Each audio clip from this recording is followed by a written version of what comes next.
या बातमीचे प्रायोजक आहे अरमान एंटरप्राइजेस, ताज कॉम्प्लेक्स बेसमेंट, मक्का मस्जिद समोर, विजापूर बेस, सोलापूर।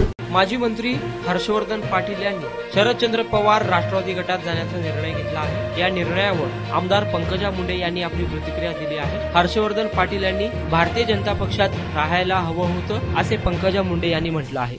महिला म्हणलं की शॉपिंग हा त्यांचा वीक पॉइंट असतो आणि राजकारणामध्ये बाकी काही आपल्याला लागू रोज आपल्याला बाहेर जायचं असतं आणि आता सोशल मीडियामुळे कपड्यांचं आपल्याला कधी कमीच पडत असते। पुरुषांचं बरं असतं पांढरे शर्ट आणि पॅन्ट किंवा टिपिकल कुर्ता पैजामा।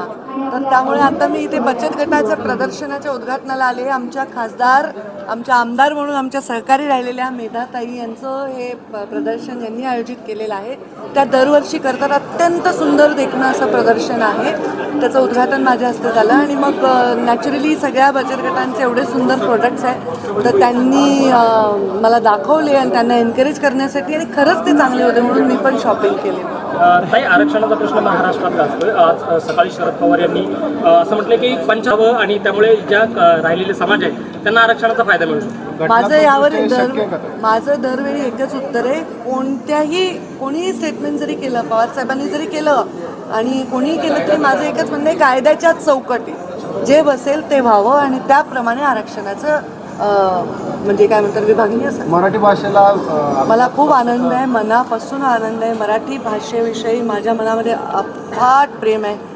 माझ्या वाचनाची आवड माझ्या आईकडनं आली आहे। प्रचंड आई माझी वाचन करायची, लायब्ररीची आम्ही लहानपणापासून आम्ही हे होतं, खूप वाचलं। त्या वयामध्ये आम्ही एक साहित्य वाचलं आणि इतकं वाचनाने माणूस जे बनतो ते कशाने बनू शकत नाही। आणि त्यातल्या त्यात मराठी भाषेचं वाचन जो करतो, मला मराठीशिवाय दुसरं काही वाचण्यात एवढं एन्जॉय मी करत नाही, कारण मराठी भाषा ही अमृतासारखी आहे, गोड आहे आणि तिला आज अभिजात भाषेचा दर्जा मिळाला आहे, कितीतरी अभिमानाची गोष्ट आहे। मी खूप आनंद व्यक्त करते, प्रधानमंत्री नरेंद्र मोदीजींचे आभार मानते, केंद्र सरकारचे मनापासून आभार। निवडणुका समोर ठेवून हा निर्णय घेतलाय अशी टीका करतात विरोधक। निर्णय जो आहे त्याच्याबद्दल त्यांना विरोध आहे का आनंद आहे एवढंच त्यांनी व्यक्त करायचं आहे। निवडणुका तर होत राहतात, आज झाल्या, उद्या होतील, परवा होतील।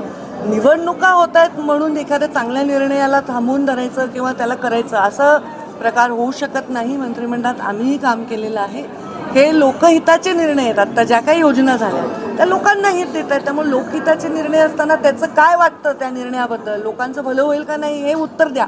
निवडणुका समोर आहेत ते तर सगळ्यांना माहितीच आहे, पण तुम्ही पण अनेक निवडणुका लढल्या, तेव्हा तुम्ही निवडणुका समोर ठेवून का जनहिताचे निर्णय नाही घेतले असा साधा प्रश्न आहे माझा। हर्षवर्धन पाटील आज वेगळा निर्णय घेत आहेत, राष्ट्रवादीमध्ये प्रवेश करतायत। तो त्यांचा वैयक्तिक निर्णय आहे। भारतीय जनता पार्टीमध्ये त्यांनी प्रवेश केला, भारतीय जनता पार्टीमध्ये त्यांनी राहायला हवं होतं असं मला वाटतं। आमचे वैयक्तिक संबंध देखील आहे, पण आता तो त्यांनी निर्णय घेतलेला आहे, त्याला हातात आहेत प्रदेशाध्यक्ष आणि त्या विषयाला आणि त्यांच्याशी चर्चा ते करत होते, त्यामुळे मी काही त्याच्यावर टिप्पणी करू शकतो। पुण्यामध्ये काल एका अल्पवयीन मुलीवर लैंगिक अत्याचार झाला। निर्घृण आणि घाण आणि प्रवृत्ती अशी आहे, अशा लोकांना शिक्षा झाली पाहिजे। काल रात्री देखील पुण्यातील बोगदेव घाटामध्ये एका महिलेवर सामूहिक बलात्कार करण्यात आलाय। पुण्यात ह्या घटना वारंवार घडतायत, कुठेतरी कायद्याचं वचक आहे की नाही गुन्हेगारांवर असं परिस्थिती? समाजामध्ये विकृती वाढत चाललेली आहे। कायदा नक्कीच आहे, कायद्याचा वचकही असला पाहिजे, पण विकृती जी आहे त्या विकृतीला आपण कायद्याने घाबरवू शकत नाही, त्याला आपण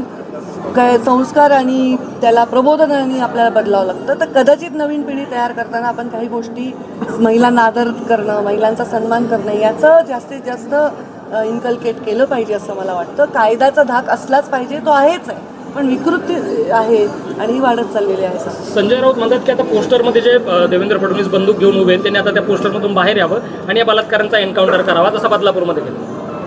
तेव्हा कोणी काही म्हटलं तर त्याच्यावर बोलणं मग त्याच्या मुद्दे कधी करायचे। उमेदवार निवडणूक अजित पवार यांना 80-85 जागा मागतात। अजित पवार 80-85 जागा मागतायत।